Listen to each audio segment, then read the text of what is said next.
Le queer coding, c'est quand on utilise des clichés de la communauté LGBT dans la description d'un personnage. Ça peut être sur son genre, sur son orientation sexuelle ou romantique. Et le tout sans jamais officialiser la chose. Je vais vous donner quelques exemples. Scar dans Le Roi Lion.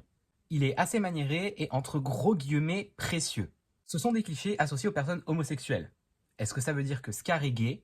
On n'en sait rien. Ursula de La Petite Sirène. Elle est inspirée d'une drag queen du nom de Divine.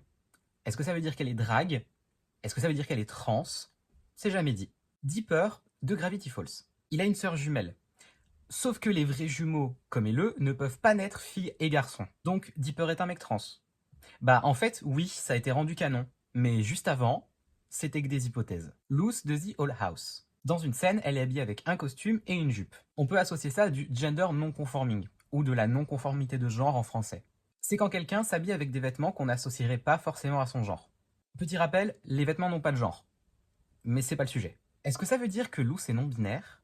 Perso, j'y crois. D'ailleurs, canoniquement dans la série, elle est bisexuelle. Et des personnages avec du gender coding, il y en a plein, mais j'y ai pas pensé. D'ailleurs, vous en connaissez d'autres? Et comment on peut faire pour savoir si le perso est queer? Bah, on peut pas. On peut théoriser, mais tant que ça n'a pas été rendu canon, on n'en sait rien. Donc, théorisons.